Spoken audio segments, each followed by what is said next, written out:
ప్రభువును రక్షకుడైన యేసుక్రీస్తు వారి అతి శ్రేష్టమైన శుభనామంలో ఈ దినం పుట్టినరోజు జరుపుకుంటున్నటువంటి రితిక్ పాల్కి నా హృదయపూర్వకమైన జన్మదిన శుభాకాంక్షలు. ఈ కుటుంబాన్ని ప్రేమించి కూడి వచ్చినటువంటి మీ అందరికి కూడా ప్రభువును రక్షకుడైన యేసుక్రీస్తు వారి ప్రశస్తమైన నామంలో వందనాలు తెలియజేస్తూ ఉన్నాను. ఈ సమయంలో దేవుని యొక్క పరిశుద్ధ వాక్య భాగంలో నుండి యోబు గ్రంథము 28వ అధ్యాయము 28వ వచనాన్ని చదువుకుని దేవుని వాక్యమును ధ్యానం చేద్దాం. యోబు గ్రంథము 28వ అధ్యాయం 28వ వచనం. మరియు యెహోవా యందలి భయభక్తులే జ్ఞానమనియు దుష్టత్వమును విడిచుటయే వివేకమనియు ఆయన నరులకు సెలవిచ్చెను. దేవుడి యొక్క పరిశుద్ధ వాక్యము ద్వారా మనందరితోనూ మాట్లాడినట్లుగా చిన్న ప్రార్థన చేస్తాను. తలలు వంచండి, కన్నులు మూసి ప్రార్థనలో ఏకీవించండి. ప్రేమ కలిగిన పరిశుద్ధ దేవ, రక్షకుడా, నీకే స్తోత్రాలు.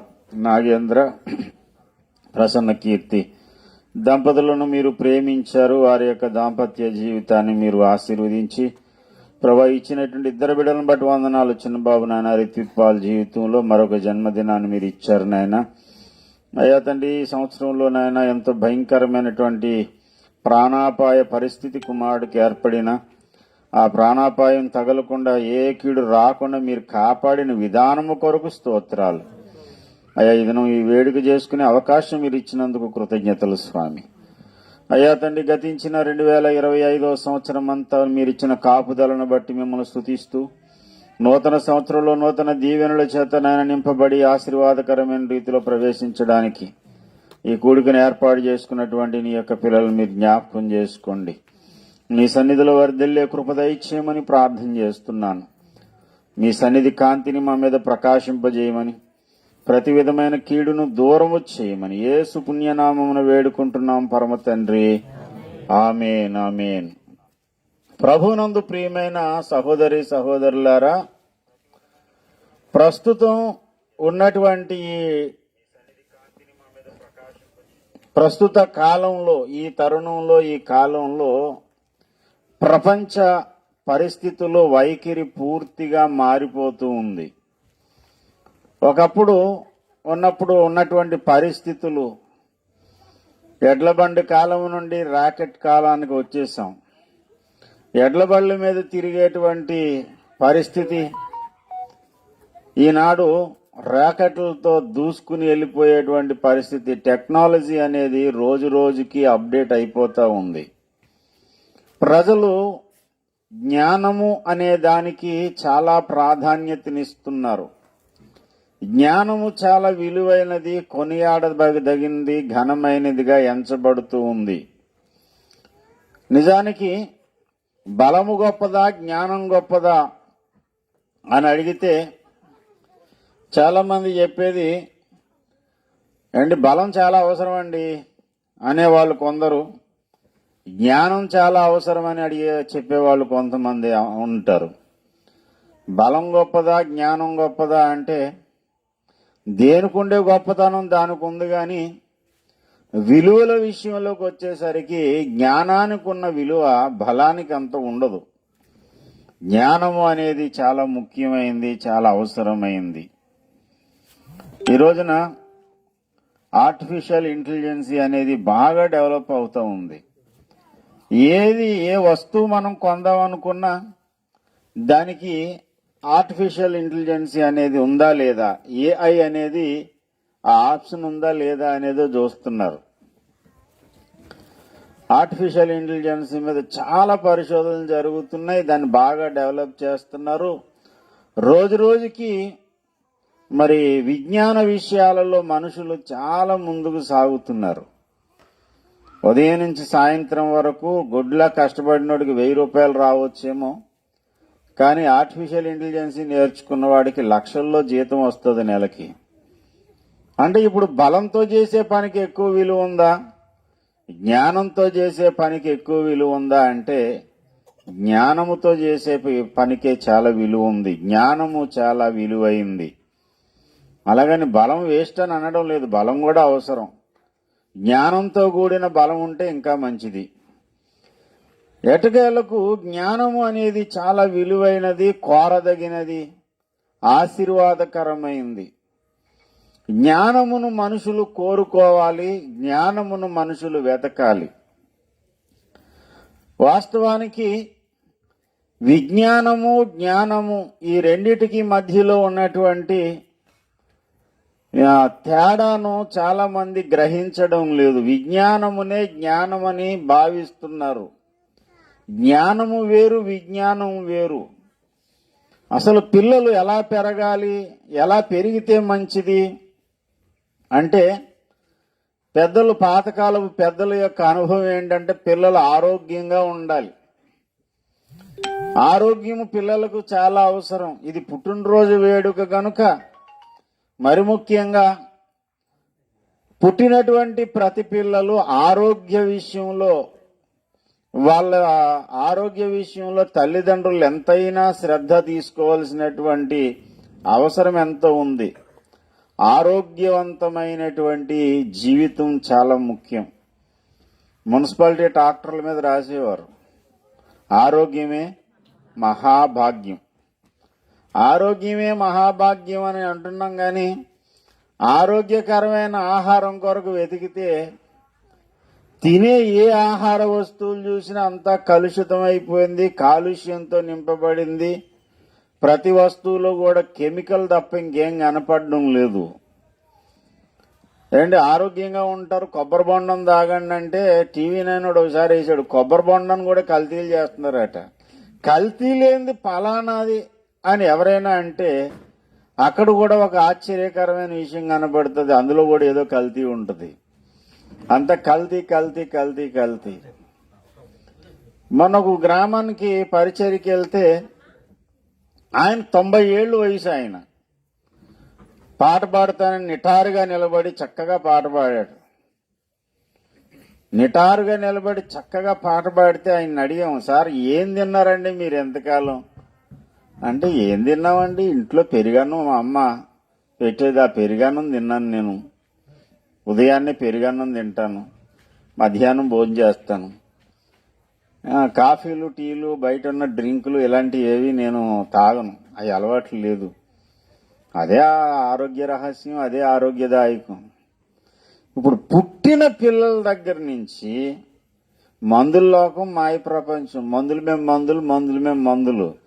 ఆ తర్వాత తినే తిండంతా మందులే, భయంకరమైన కెమికల్ ఫుడ్ లేకుండా, కలర్ఫుల్గా కనబడకుండా ఏది కూడా ఉండదు. ఆఖరికి ఈరోజు పుట్టినరోజు వేడుక కాబట్టి కేక్ కట్ చేస్తారు అనుకుంటాను. కేక్ ఉందా బాబయ్య? కేక్ కూడా ఉంటుంది. ఆ కేకు తయారు చేసినటువంటి వాళ్ళు అది కలర్ఫుల్గా కనపడాలి, బాగా కనపడితే తప్ప, ఆకర్షణీయంగా ఉంటే తప్ప కేక్ ఎవడు కొండు. రోజు రోజుకి ఇంకా అప్డేట్ చేసుకుంటూ మనిషి యొక్క ఫోటో కూడా ఆ కేక్ మీద వచ్చేలా చేశారు. అంటే పుష్కలంగా కెమికల్ దాని నిండా పూసి అండి. మొన్న గ్రూప్లో కూడా పెట్టాను, అది మన చర్చ్ గ్రూప్లో. అంటే కేక్ మీద పడ్డావా బాబు, ఇంక కేక్ ఒకటి మిగిలిపోయిందా, మా తాండ్ర మాకు లేకుండా చేసావు, ఇప్పుడు కేక్ మీద పడ్డావా నువ్వని అంటే, నేను పడ్డాం కాదు, అసలు పెద్దోళ్ళని ఎవరన్నా తెలిసిన వాళ్ళని అడగండి. అంత కెమికల్ ఇంకేమీ లేదు. ఇంకా అది తినడం వల్ల, ఆ కేక్ కట్ చేసుకోవడం వల్ల, తినడం వల్ల కలిగే మేలు, ఉపయోగం, ప్రయోజనం కంటే దానివల్ల వచ్చే నష్టాలే ఎక్కువ ఉన్నాయి. అంత అప్డేట్ అయ్యారు మనుషులు. ఎంత అప్డేట్ అయ్యారంటే డబ్బులిచ్చి రోగాలు కొనుక్కునేంత స్థితికి వచ్చారు. మరి పాతకాలం వాళ్ళంతా ఏం చేశారంటే పిల్లలు ఆరోగ్యంగా ఉండాలి, ఆరోగ్యవంతమైనటువంటి జీవితం పిల్లలకు కావాలి అని ఆరోగ్యము కొరకైనటువంటి ఫుడ్ బాగా అందించేవారు. ఏజెన్సీ ప్రాంతాల్లో ఎక్కువ వాళ్ళకు దొరికే సాములు, కొర్రలు, గంట్లు, అండుకొర్రలు ఇలాంటివి తినేవాళ్ళు ఒకప్పుడు. నేను సువార్త ప్రారంభించినటువంటి ఆ కొత్తలో ఒక 25 సంవత్సరాల కిందట ఏజెన్సీ వెళ్తే అప్పుడు వాళ్ళందరూ అయ్యే దంపుడు బియ్యమో లేకపోతే కొర్రలో అన్నీ అవి మానేశారు. ఇప్పుడు మానేసి మెడికల్ క్యాంప్ పెడితే మొన్న చాలా క్యాంపులు పెడతాం కదా, క్యాంపుకి వచ్చిన వాళ్ళన్నీ మేము పట్టుకెళ్ళిన పెయిన్ కిల్లర్స్ అన్నీ అయిపోయినాయి. ఇంజక్షన్లు అయిపోయినాయి. 2 రకాల పెయిన్ కిల్లర్స్ పట్టుకెళ్ళాం, ఇంజక్షన్లు పట్టుకెళ్ళాం. అందరికీ కాళ్ళు నొప్పులు, ఒళ్ళు నొప్పులు, కాళ్ళు నొప్పులు, ఒళ్ళు నొప్పులు. ఎప్పుడు ఏజెన్సీ వాళ్ళు ఒళ్ళు నొప్పులు, కాళ్ళు నొప్పులు అనే మాట ఉండదు. ఎందుకంటే పెద్ద పెద్ద కొండలు ఎక్కుతారు, దిగుతారు. నేను అడిగానమ్మా, మీరు ఈ కోటా రైస్ తింటున్నారంటే, మరి అదిగా తింటున్నాం, బాగుంటుందని తింటున్నారంట. తింటుంటే ఏమవుతుందంటే కొండెక్కలేకపోతుంటారు, అయిపోతుంది సరుకు. ఇంకెక్కడ ఎక్కుతారు? అప్పుడు తిన్న అండుకూరలు, లేకపోతే సామలు, గంటలు. ఇప్పుడు సిటీల్లో వాళ్ళు తింటున్నారు. చూశారు మ్యాజిక్? ఏజెన్సీలో వాళ్ళు ఏం చేశారంటే, ఏదో రూపాయి బియ్యం లేకపోతే 5 రూపాయలకు బియ్యం వస్తున్నాయని చెప్పి మళ్ళీ ఆ బియ్యం కూడా తెచ్చుకోవడానికి మళ్ళీ 20-10 కిలోమీటర్లు కొండ దిగి కిందకు వచ్చి మూటను ఎత్తి మీద తిట్టుకుని లోపలికి వెళ్తారా? వెళ్ళి ఈ శ్రేష్టమైనటువంటి ఈ చిరుధాన్యాలన్నీ మానేసి శ్రేష్టమైన ఆహారం పక్కన పెట్టి ఏం తింటున్నారంటే భయంకరమైనటువంటి ఎరువులతోనూ పురుగుల మందులతో పండించినటువంటి పంటలు పుష్కలంగా తిని ఏదో పెద్ద సాధించేసామని వాళ్ళు అనుకుంటున్నారు. ఈ అమెరికా వాళ్ళు, బ్రిటిష్ వాళ్ళు, ఎవడెవడో తెలియనోడు వండుకోవడం చేతగానటువంటి సన్నాసులందరూ తయారు చేసిన బర్గర్లు, పిజ్జాలట. అది పేరే దరిద్రగోటి పేరు. అది పేడకెళ్ళ ఎంత ఉంటే దాన్ని పట్టుకుని తినేసి ఆ చైనా వాడు నోట్లోంచి సొంగలు కారుతున్నట్టు ఆ నూడిల్స్ అడిగి వండుకోవడం చేతగా కాడికి.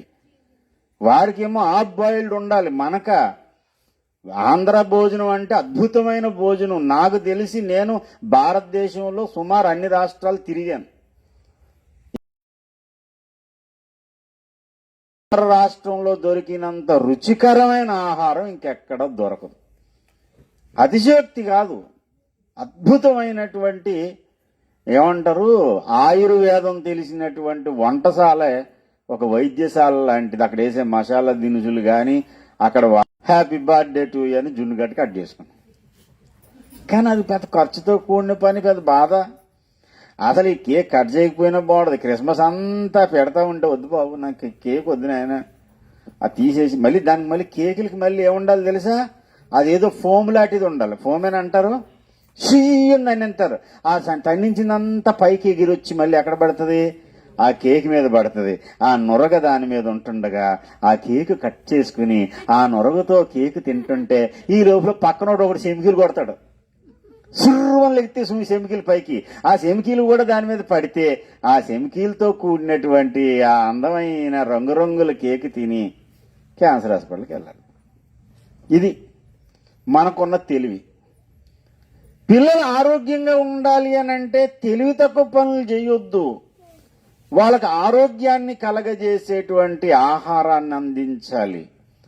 పిల్లలు ఆరోగ్యము, రెండవది పిల్లలకు కావలసినటువంటి, పెద్దలకు కావలసినటువంటిది ఏంటంటే సభ్య సమాజానికి అర్థవంతంగా, సభ్య సమాజానికి ప్రయోజనకరంగా ఉండేటువంటి మౌలిక విలువలను తెలుపుతూ పిల్లల్ని పెంచాలి.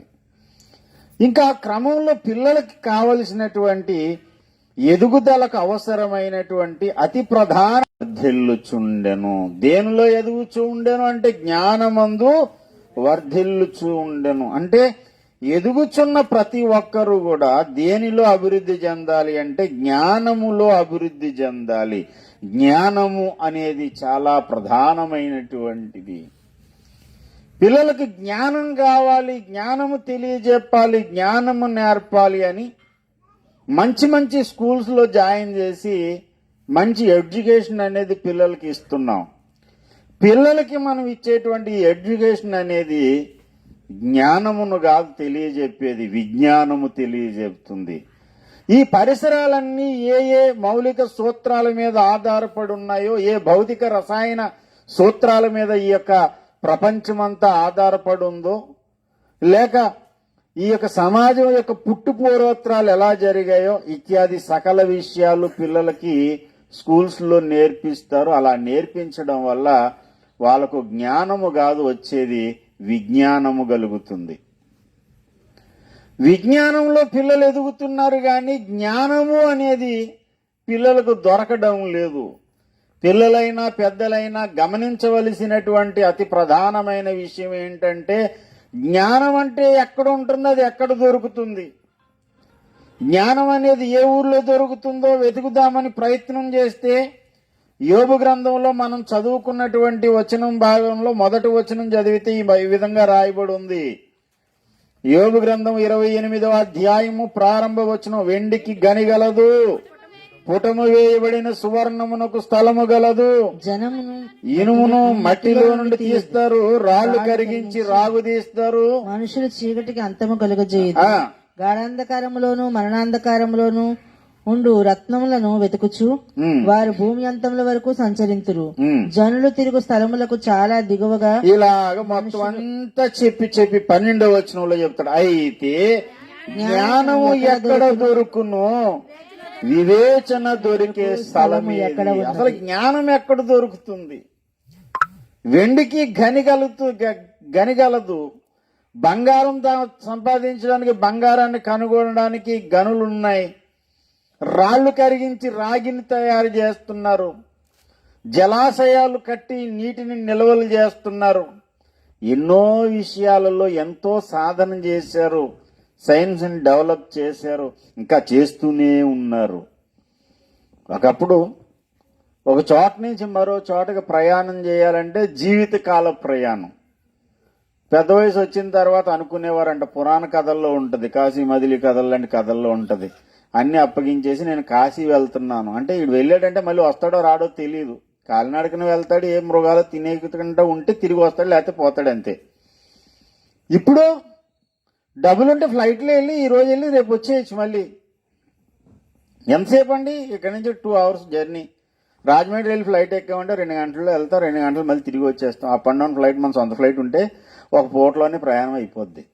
స్పీడ్ అయిపోయింది. ఎలన్ మాస్క్ గారు అంటాడు 1 hourలో అమెరికా వెళ్ళిపోయే ప్రయోగం చేస్తాడంట, ఆయనకు అవకాశం వస్తే. అతి తొందరలో ఆయన డెవలప్ చేస్తాడంట. ఎక్కడి నుంచైనా ప్రపంచంలో ఏ మూల నుంచి ఏ మూలకైనా సరే, ఇక్కడి నుంచి అమెరికా దేశానికి వెళ్ళాలంటే 20 గంటలు, 22 గంటలు, 23 గంటలు, 25 గంటలు, 24 గంటలు, ఇలా 30 గంటలు. అలా కాదు, 1 hourలో తీసుకెళ్లిపోతాను అంటున్నాడు. ఎంత డెవలప్ అయిపోయింది. కానీ ఇక్కడ అడుగుతున్నాడు, రాకెట్ సైన్స్ ఉంది, లేదా ఆర్టిఫిషియల్ ఇంటెలిజెన్స్ ఉంది, అన్నీ ఉన్నాయి, కానీ జ్ఞానం ఎక్కడ దొరుకుతుంది? జ్ఞానం దొరికే బడి ఎక్కడా? ఇదంతా విజ్ఞానమే దొరుకుతుంది. విజ్ఞానమే జ్ఞానం అనుకుంటున్నారు. ఈ రోజుల్లో మనుషులకు జ్ఞానం అంటే ఏంటంటే, మరీ బాగా సైన్స్ బాగా చదివేసి, బాగా పుస్తకాలు చదివి, బాగా మరి డిగ్రీలు చేసిన తర్వాత మనిషి అనుకుంటాడు జ్ఞానం అంటే దేవుడు లేడు అనుకోవడమే. దేవుడు లేడు అనుకోవడమే జ్ఞానం ఈ రోజుల్లో. ఇదో ఫ్యాషన్. చాలా సంతోషం అయిపోతుంది చాలా మందికి. అసలు దేవుడు ఏంటండి? మానవుని యొక్క భయములోనూ మూఢత్వంలోనూ మూర్ఖత్వంలో పుట్టిందే భక్తి.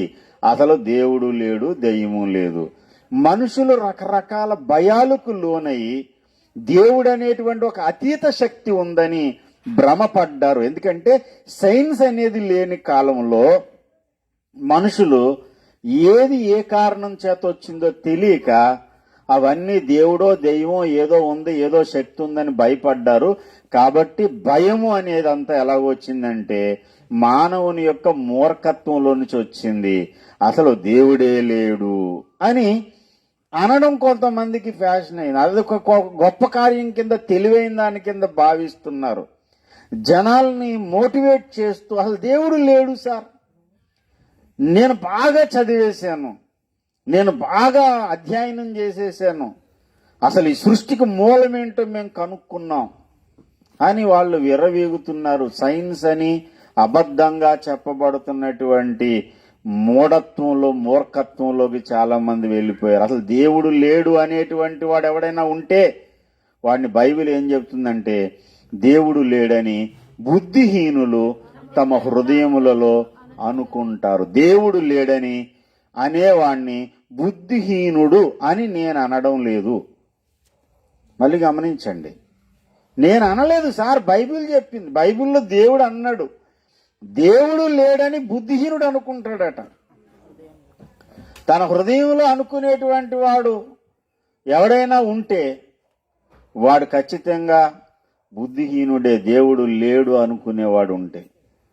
దైవజన్ లోఫీర్ గారు ప్రసంగం చేస్తుంటే ఒకడు వచ్చానడంట, అసలు దేవుడే లేడయ్యా, మనుషులందరినీ మోసం చేస్తున్నావు, ఈ బైబిల్లో చెప్తున్నటువంటి దేవుడు లేడు అని అనగానే ఓఫీర్ గారు అన్నారంట, దేవునికి స్తోత్రం, పరిణామ సిద్ధాంతాన్ని ప్రతిపాదించినటువంటి ప్రతిపాదన ఇలా జరుగుండొచ్చు అని చెప్పినటువంటి చార్లెస్ డార్విన్ తన జీవితకాలం అంతా ఏమి నిరూపించాలనుకున్నాడంటే, ఆయన జీవిత చరిత్ర గమనించండి. ఆదికాండం మొదటి 2 అధ్యాయాల్లో, ఆదికాండం మొదటి 2 అధ్యాయాల్లో ఉన్న సృష్టి కార్యము అబద్ధము అని నేను నిరూపించాలి, అసలు ఈ సృష్టి కార్యము దేవుడు ఎలా చేయలేదు అని నిరూపించాలని ఆయన జీవితకాలం అంతా ప్రయాసపడి దేవుడు లేడు దేవుడు లేడు దేవుడు లేడు అని చెప్పడానికి ఏంటి ఏకకణాంగ జీవి బహుకణాంగ జీవిగా మారింది. అలాగే ఒక జీవి నుంచి ఒకటి పరిణామం చెందుతూ వచ్చింది అని నానా తిప్పలు పడి కోతి నుంచి మనుషులు వచ్చారని ఒక ప్రతిపాదన తీసుకొచ్చాడు ఆయన. ఆ కోతి సిద్ధాంతాన్ని అంటించాడు. అప్పుడే చాలా మంది తిట్టారు చార్లెస్ డార్విన్ని. ఓ శాస్త్రవేత్త ఏం చేశాడంటే, కోతులన్నిటికీ తోకలు ఊడిపోయి మనుషులుగా మారారు అనుకో, ఇప్పుడు అదే ప్రయోగం మనం చేద్దామని 2 ఎలకలు పట్టుకుని మగెలకి ఆడెలకి తోక కట్ చేసేసి వాటికి పిల్లలు కలిగేలా చేస్తే అవి మళ్ళీ కలిసి పిల్లలు కన్నాయి. ఆ కన్న పిల్లలు ఈ తోకలు లేని ఎలకలకి ఏం పుట్టాయి అంటే తోకలు ఉన్న ఎలకలు పుట్టాయి. అదేంటిది? ఒకసారి ఇలా జరగదేమో, మరలా చేద్దామని ఆ పుట్టినటువంటి ఎలకలకి జాగ్రత్తగా మళ్ళీ తోకలు చిన్నప్పుడే కట్ చేసి ఏం చెబుతుంది, సైన్స్ బాగా డెవలప్ అయ్యి DNA డీకోడ్ చేసుకుంటూ వెళ్ళి ఆఖరికి మనుషులందరూ ఏం చెప్పారంటే, ఆ మనుషులందరూ ఏమై ఉన్నారంటే ఒక తల్లి పిల్లలే అని సైన్స్ నిరూపిస్తుంది. అంటే దేవుడు లేడు అని చెప్పడానికి, సమస్త విశ్వాన్ని నిర్మించిన నిర్మాణకుడైన దేవుడు ఉన్నాడు అని నమ్మడమేమో జ్ఞానము, దేవుడు లేడు అని అనడమేమో బుద్ధిహీనత, అవివేకం అవుతుంది. ప్రియమైన సహోదరులారా, కానీ కొంతమంది అసలు దేవుడు నాకు ఏదైనా ఇచ్చినా ఇవ్వకపోయినా ఈ లావాదేవీలు కాదు సార్, దేవుని ముఖ దర్శనము చేయాలి, వేకువనే దేవుని ముఖ దర్శనము చేయాలనే తీవ్రత, ఆశ భర్త చేయించేటువంటి సాధ్వీమనులు ఉన్నారు. భార్యకి సహాయం చేయడం అనేది వేరే విషయం, కానీ వీళ్ళు పని కట్టుకుని టీవీలో సీరియల్ మిస్ అయిపోకుండా ఏండే కొంచెం మాఫ్ కరెక్ట్ తుడిచేయండి అది పిల్లలు గమనిస్తూ ఉంటారు. రేపు పొద్దున్న ఇదే నేర్చుకుంటారు వాళ్ళు. పిల్లలు ఎదురుగుండా సిగరెట్లు కాలుతూ ఉంటే తండ్రి పిల్లలు ఏం చేస్తారు తెలుసా, చిన్న కాగితం ముక్కను సిగరెట్లా తయారు చేసుకుని లేదా పుల్ల ముక్కను ఇలా పెట్టుకుని వాడు ఇలా అంటుంటాడు. ప్రాక్టీస్.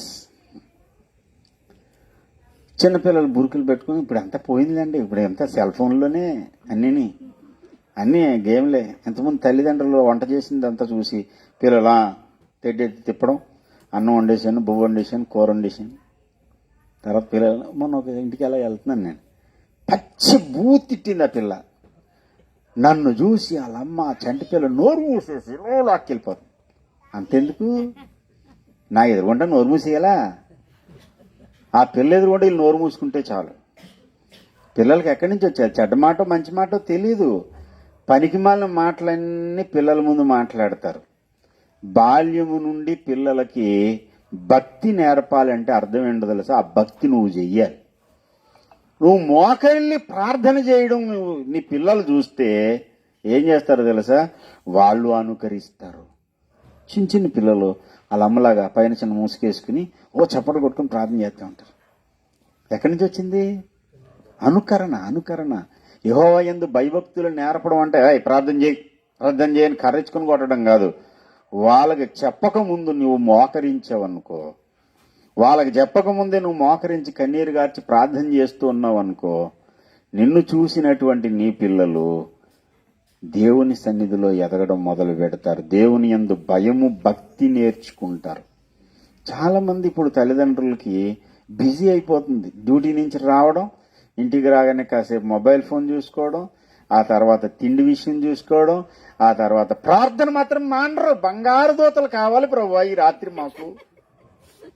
తలకాడ ఒకడిని కాలికాడ ఒకడిని గొయ్యి తీసి పాతే మళ్ళీ వెళ్ళిపోతాడేమో అర్ధరాత్రికి. అట్లా పరలోకంలో పరదేశంలో ఏదైనా పని ఉందనుకున్నాడు వెళ్ళిపోతాడే మా దేవదూత గారు. కట్టేయ్, పాతేయ్. నేను మాత్రం దున్నపోతులా పడుకుని పొద్దుట్లు ఎగుతాను. ఇలాంటి ప్రార్థన పరులు ఎక్కువైపోయారు ఈ దినాల్లో. యెహోవా యందు భయభక్తులు లేవు. పూజ దేశంలో ఒక భక్తుడున్నాడు, అతడు యెహోవా యందు భయభక్తులు కలిగినటువంటి వాడు. వాళ్ళ చరిత్రలు పరిశుద్ధ గ్రంథంలో రాయబడ్డాయి. నీ జీవిత కథ కూడా దేవుడు రాస్తున్నాడు. హకల్యా కుమారుడైన నెహెమ్యా చర్యలు అని ఉంటది నెహెమ్యా గ్రంథం 1వ అధ్యాయం 1వ వచనంలో. హకల్యా కుమారుడైన నెహెమ్యా చర్యలు రాసిన దేవుడు నీ చర్యలు నా చర్యలు కూడా తన గ్రంథంలో రాస్తున్నాడు. ఏ భక్తి చేస్తున్నావు అంటే ఆచారపూర్వకమైన భక్తి, అది జ్ఞానం కాదు. ఆపత్కాలంలో భయంతో వచ్చే భక్తి కాదు. కష్టకాలంలో మొరపెట్టేది కాదు భక్తి. నీ క్షేమకాలంలోనే, నీ సంతోష గడియలలోనే అన్నిటికంటే ఎక్కువగా దేవునికి ప్రాధాన్యతనివ్వడమే భక్తి. దేవునికి స్తోత్రం. ఒకడంటాడు ఎర్రోడు, ఆడు ఎర్రోడో తెలీదు, మరి తింగరోడో తెలీదు. తెల్లవారుజాము చేస్తేనే ప్రార్థన దేవుడు వింటాడా? ఎప్పుడు చేసినా వింటాడు అంటాడు. మరి తెల్లవారుజామున ఎందుకు చేశారంటే లేవగానే ప్రథమ గడియను దేవునికి ఇవ్వాలి. ప్రప్రథమంగా నేను దినాన్ని దేవునితో ప్రారంభించాలంటే దేవునికి నా జీవితంలో అంత ఎక్కువ నేను విలువనిస్తున్నానని చెప్పడం. రేపు తెల్లవారుజామున చేస్తేనే వింటాడు, అర్ధరాత్రి చేస్తే విండా అంటే విడవకుండా ఏం చెప్పాడు? లోకాసువార్త 18వ అధ్యాయం 1వ వచనంలో ఏమనుంది? లోకాసువార్త 18వ అధ్యాయం 1వ వచనంలో విసుగక నిత్యము ప్రార్థన చేయుచుండవలెను. విసుగకుండా నిత్యము ప్రార్థన చేయాలి. కానీ వేకువ జామున మోకరించి నేను మొదటి మాట, మొదటి పలకరింపు దేవునినే పలకరించాలి. ప్రపంచంలో ఎవడైనా బాగుపడిన సేవకుడు ఎవడైనా ఉన్నాడంటే దేవుని కొరకు బలంగా వాడబడుతున్న వారు ఎవరైనా చూడండి, వాళ్ళ జీవిత వ్యక్తిగత అనుభవాన్ని గమనిస్తే వాళ్ళు దేవునికి మొదటి స్థానం ఇచ్చిన వాళ్లే. స్తోత్రం చెప్పండి ఒకసారి. హల్లెలూయా. ఉదయాన్నే లేచాడంట. లేచిన తర్వాత కనిపించిన వ్యక్తిని పలకరిస్తాం కదా. ఈ దినాలలో అబద్ధ క్రీస్తు పరిపాలనకు సన్నాహాలవుతున్నటువంటి ఈ తరుణాలలో ప్రజలు దేవుని కొరకు ప్రభావపూర్ణంగా వెలగాలంటే ఒకటే మార్గము, దేవునితో వ్యక్తిగత సహవాసం. ఎంత ఉందో విక్టోరియా అమ్మగారిది, జిఆర్ లారెన్ గారి యొక్క భార్య విక్టోరియా అమ్మగారిది.